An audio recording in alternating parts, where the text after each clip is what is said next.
नमस्कार, मी अस्मिता. माझ्या रेसिपी चॅनलमध्ये तुमचे खूप स्वागत. आज आपण बघणार आहोत पावसाळा विशेष कांदा भजी. त्याच्यासाठी कांदे मी इथे पातळ उभे काप करून घेतले आहे. 5 मध्यम आकाराचे कांदे मी इथे वापरले आहे. कांदा आपल्याला थोडासा असा चुरडून घ्यायचा आहे. सर्व कांदा मी अशाच पद्धतीने मोकळा करून घेतला आहे. सर्व कांद्याच्या पाकळ्या ह्या मोकळ्या करून घ्यायच्या आहेत. त्याच्यानंतर आपल्याला एक मध्यम आकाराचा बटाटा इथे मोठ्या किसणीवर मी किसून घेतला आणि 2 पाण्याने स्वच्छ धुवून घेतला आहे. पाणी निथळून घ्यायचं आहे आणि कांद्यामध्ये मिक्स करायचं आहे. 3 ते 4 कट केलेल्या हिरव्या मिरच्या इथे घालायच्या आहेत. त्याच्यानंतर 1 चमचा ओवा आपल्याला चुरडून घालायचा आहे. 1 चमचा पांढरे तीळ मी इथे घेतले आहेत. मूठभर कोथिंबीर स्वच्छ धुवून बारीक चिरून घेतली. त्याच्यानंतर चवीप्रमाणे मीठ घालायचं आहे. इथे कांद्याच्या अंदाजाने मी मीठ घेतलं आहे आणि मीठ सर्व कांद्याला लावून घ्यायचं आहे, म्हणजे कांद्याला पाणी सुटतं आणि बेसन चांगल्या पद्धतीने मिक्स होतं. त्याच्यानंतर 1 चमचा धनेपूड घातली. 2 चमचे इथे लाल तिखट घालायचं आहे. तुम्ही तुमच्या आवडीप्रमाणे चवीप्रमाणे इथे लाल तिखट घालायचं आहे, कारण हिरवी मिरची सुद्धा आपण इथे घातली आहे. इथे 2 मोठे चमचे मी तांदूळाचं पीठ घेतलं आहे. आता आपल्याला इथे बेसन पीठ वापरायचं आहे. इथे थोडं किंचित जाडसर असं मी बेसन पीठ वापरलं आहे.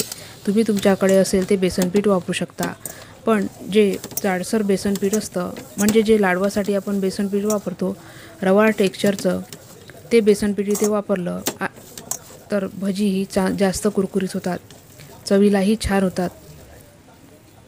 अशा पद्धतीने बेसन पीठ आपल्याला लावून घ्यायचं आहे. थोडं बेसन पीठ कमी वाटते आहे, म्हणून आणखी 2 चमचे मी इथे बेसन पीठ घातलं आहे.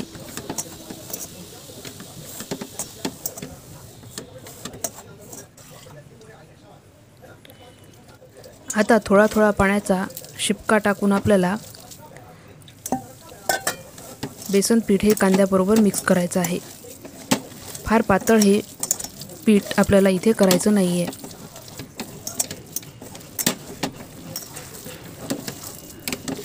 जास्त घट्ट नाही आणि जास्त पातळ नाही, अशा पद्धतीचं पीठ आपल्याला हे भिजवून घ्यायचं आहे. जाडसर बेसन पीठ वापरल्यामुळे थोडं पाण्याचं प्रमाण मला इथे जास्त लागलं, पण बारीक बेसन पीठ वापरताल तुम्ही तुमच्या अंदाजाने थोडं थोडं पाणी घालून हे पीठ अशा पद्धतीने भिजवून घ्यायचं आहे. भजी सहज तेलामध्ये घालू शकतो इतकं पीठ आपल्याला अशा पद्धतीने तयार करून घ्यायचं आहे. आता कढईमध्ये मी थोडं तेल गरम करून घेतलं आहे आणि हे कडकडीत तेलाचं मोहन आपल्याला ह्या पिठावर घालायचं आहे. सोडा न घालता आज भजी बनवणार आहोत, त्याच्यामुळे ह्या कडकडीत तेलामुळे कुरकुरीतपणा ह्या भज्यांना येतो. अप्रतिम स्वादाची ही भजी तयार होतात. अशा पद्धतीने भजी ही नक्की बनवून बघा. आता मिनिटभर थांबून नंतर पीठ हे मिक्स करून घ्यायचं आहे, म्हणजे तेलाचा चटका लागणार नाही. जोपर्यंत तेल हे मिक्स करून घेत आहोत तोपर्यंत आपल्याला कढईमध्ये तेल गरम करत ठेवायचं आहे. भजी सोडताना गॅसची आच आपल्याला मोठी ठेवायची आहे आणि नंतर मध्यम ते मोठ्या आचेवर भजी ही तळून घ्यायची आहे.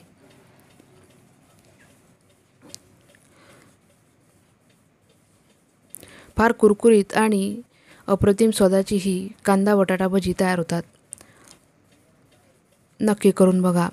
ह्या पावसाळ्यात ह्या भज्याचा आनंद नक्की घ्या. अशा पद्धतीच्या रेसिपी आवडत असेल तर चॅनलला लाईक नक्की करा, सबस्क्राईब करा आणि मित्रपरिवारांबरोबर ही रेसिपी नक्की शेअर करा.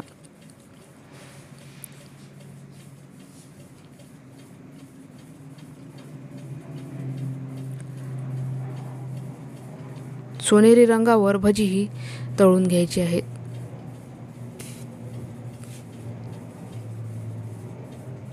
अशाच पद्धतीने सर्व भजी आपल्याला तळून घ्यायची आहे. मिरची बरोबर, टोमॅटो केचप बरोबर किंवा आवडत्या चटणी बरोबर तुम्ही ही भजी सर्व करू शकता. परत भेटू अशाच एका रेसिपीसह. धन्यवाद.